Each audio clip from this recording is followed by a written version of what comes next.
we've mentioned that this underground club has been on federal investigators' radar. Yeah, and it's been on the radar for about a year, but we wanted to know exactly how many times local law enforcement have been called to yesterday's raid location. The special agent in charge of the DEA's Rocky Mountain Field Division, who you've heard from before in this newscast, says it was concern from local law enforcement officers in part that prompted them to start the investigation in the first place.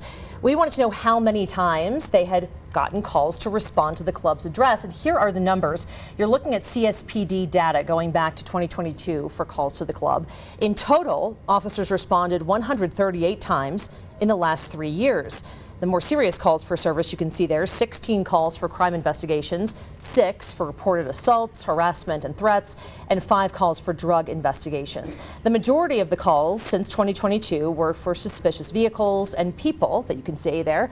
Then there were 3 burglary alarms and 5 theft calls. According to CSPD data, the rest of the 138 calls for help at the club's location were a handful of medical calls, hang-ups to 911, towing requests, and other follow-up calls.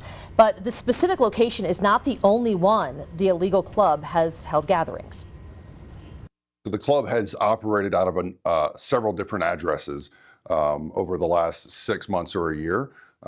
Every time this club pops up, there's criminal activity. We're talking about prostitution, drug trafficking, calls for service on violence and other things. So it's definitely been a major source of concern for the local police. And as we said, that concern is why Pullen says they were working with local agencies like CSPD and the El Paso County Sheriff's Office to coordinate this raid and get the information they needed to ensure it was successful. He also mentioned that the club has moved around a bit, and we're working to confirm the exact locations where maybe it was before to see how many times law enforcement has responded to that address. Yeah, and it'll be interesting to see just like what details come out in the coming weeks as investigators really kind of hone in more. Absolutely. On this investigation. Yes. Megan, thank you. Yeah.